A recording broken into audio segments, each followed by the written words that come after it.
Oi, gente! Tudo bem com vocês? Bem-vindos à nossa aula de mundo do trabalho.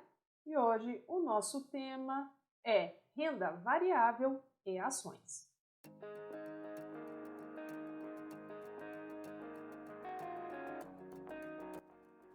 Para se tornarem ou continuarem a ser competitivas em mercados cada vez mais acirrados, as empresas buscam captar recursos para seus investimentos e se tornarem mais competitivas.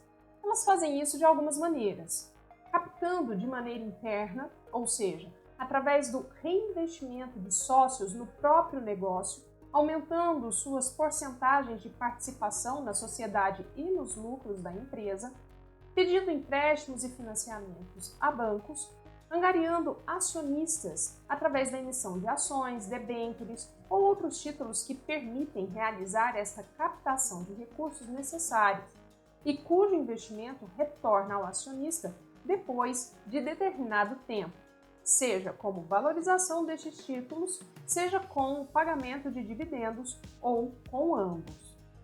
No caso das ações, elas proporcionam parte dos lucros como dividendos para os acionistas, além da valorização do papel. Já as debêntures rendem juros e correções monetárias que retornam ao investidor. Estes, porém, não são os únicos títulos ofertados por essas empresas. O mercado de capitais também pode ser chamado de mercado de valores mobiliários.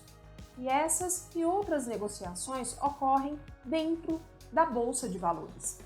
A Bolsa é o espaço pensado para negociações entre investidores e empresas, investidores e governo, no caso de ofertas de títulos públicos, e investidores entre si, pois o investidor de determinada empresa pode querer vender seu título a preço de mercado para outros investidores que ainda não têm o papel, ou não adquiriram diretamente da empresa no momento da oferta pública inicial, caracterizando aí a formação de um mercado primário e de um mercado secundário. Para participar do mercado, é necessário ter uma conta em uma corretora, também chamada de broker, ou em um banco. Também é preciso lembrar-se sempre de que investir em mercado de capitais envolve riscos. Portanto, é necessário estudar a solidez da empresa e o cenário econômico antes de investir.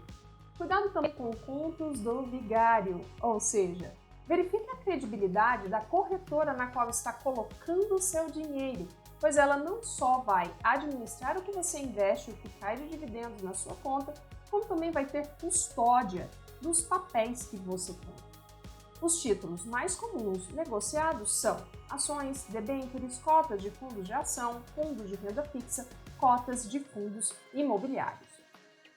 A renda variável é um grupo de investimentos cujos rendimentos não têm um prazo específico para retorno aos investidores. A expectativa nesse tipo de investimento é que o retorno venha no longo prazo, depois de deixar seu dinheiro investido nestes papéis em um período de tempo significativo. Dentro deste grupo encontram-se ações, fundos imobiliários, ETFs, opções, commodities, moedas e metais preciosos.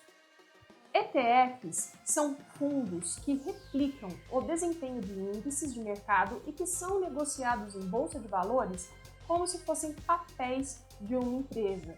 Já as commodities designam mercadorias que são produtos básicos e que funcionam como matérias-primas para outros produtos.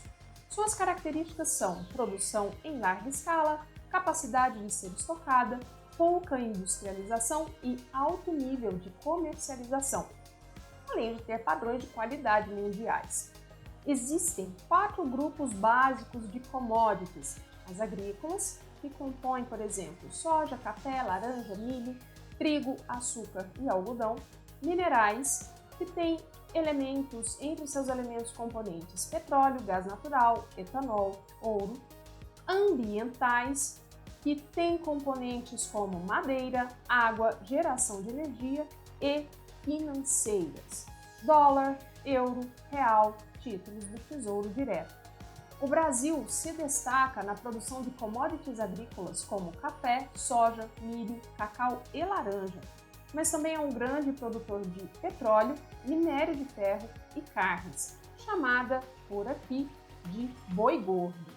Para negociar estes produtos, é necessário ter conta aberta em corretoras. Sempre escolha uma corretora credenciada e supervisionada pelos órgãos brasileiros competentes para este fim. A ação é a menor parte da empresa que é negociada na Bolsa de Valores para a captação de recursos por ela. Isso é feito para que aumente os seus investimentos e, portanto, seu espaço dentro do nicho de mercado que ela ocupa. Os recursos são captados através da venda de papéis, que são títulos emitidos por cada empresa e que possuem determinada porcentagem do valor de mercado deste negócio. Estes títulos são oferecidos em ofertas públicas iniciais, que são os famosos IPOs. Os compradores destes títulos se tornam investidores e sócios dessas empresas. E nem sempre significa que estes sócios têm poder de decisão nos rumos que elas tomam, principalmente quando falamos de investidores pequenos. Na maioria das vezes, estes investidores estão interessados em duas possibilidades. A primeira é que o lucro da empresa seja distribuído regularmente entre os sócios, ou seja, que elas paguem os dividendos referentes ao investimento feito por cada indivíduo. A segunda possibilidade é revender a ação comprada por um valor mais caro a um terceiro investidor. Para isso, ambos os tipos de investidor esperam que a empresa prospere, óbvio. E aqui vai um dado muito importante. O mercado financeiro, na realidade, ele vai trabalhar com expectativas e nem sempre com a realidade das coisas. A expectativa que se tem sobre algo é, muitas vezes, a maioria das vezes, precificada e vendida através dos títulos para o bem ou para o mal. E tudo afeta essa precificação. A realidade econômica da empresa, o administrador, que é o CEO, o tomador de decisões desta empresa, o nicho de mercado que ela está inserida, o histórico de crescimento do setor, seja ele regional, nacional ou mundial, o cenário macroeconômico na qual essa empresa está inserida e, inclusive, o cenário político. Existem 3 tipos básicos de ações negociadas na bolsa: as ações ordinárias nominativas, tipo ON, as preferenciais, tipo PN, e as units. Qual é a diferença entre elas? As ações ON, ordinárias, são as ações representadas pelo dígito 3 no final de cada código. Elas garantem direito de voto ao acionista em assembleias da empresa. Para o investidor pequeno, porém, este direito acaba sendo bastante limitado, pois seu voto pode se tornar insignificante comparado aos dos grandes investidores. Mesmo sendo um acionista com direito a voto, quem possui ações ordinárias não é responsável pelas dívidas da empresa.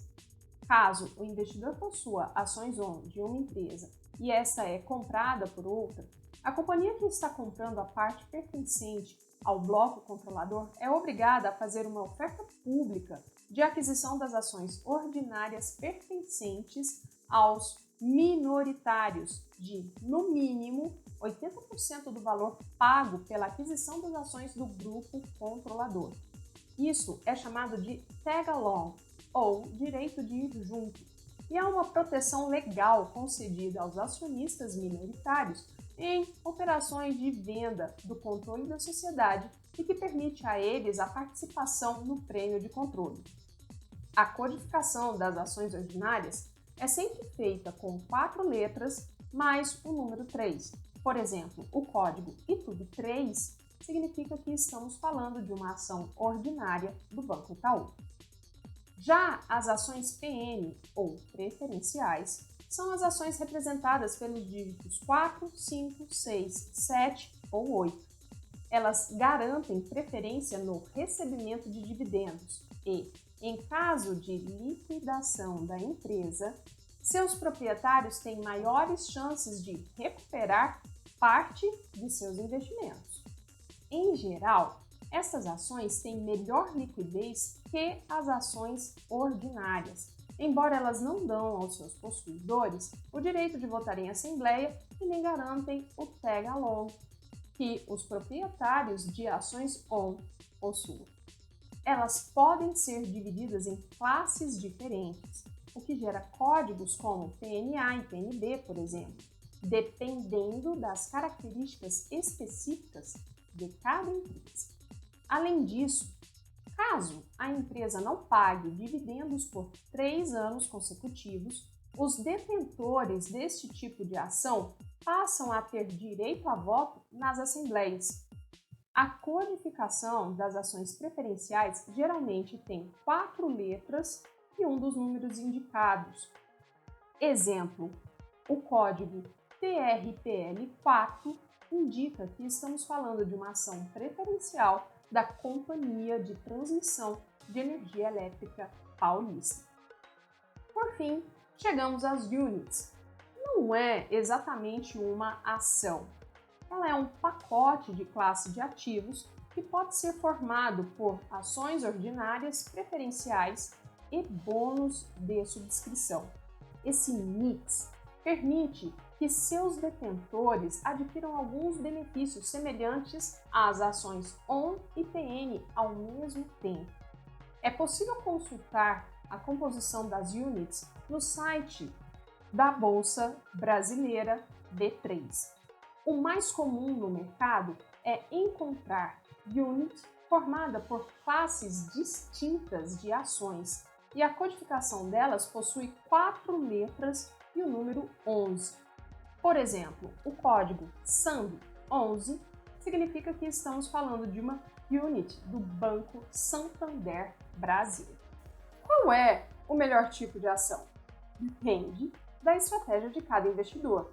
Tem investidores que compram visando dividendos e mantêm esses ativos selecionados por anos a fio em suas carteiras. Já existem investidores que compram quando o preço está baixo e vendem quando existe uma valorização, ou vice-versa, em operações que podem durar algumas semanas. E já existem investidores que compram e vendem, ou ao contrário, no mesmo dia. Estas duas últimas possibilidades caracterizam as ações de swing trade e day trade, respectivamente. A tributação dos investimentos em ações requer atenção, pois a tributação das vendas que ocorrem no mesmo dia da compra é diferente da tributação de vendas cujas compras não ocorreram no mesmo dia. A apuração e o pagamento do tributo é de inteira responsabilidade do investidor. Os dividendos não são tributados pela Receita Federal, pelo menos por enquanto, mas é um item na pauta da reforma tributária do atual governo. Bem, hoje eu termino por aqui. Quem quiser saber um pouco mais sobre este tema, eu deixei ao final deste vídeo a bibliografia utilizada para fazê-lo. Beijos, bons estudos a todos e até nosso próximo vídeo.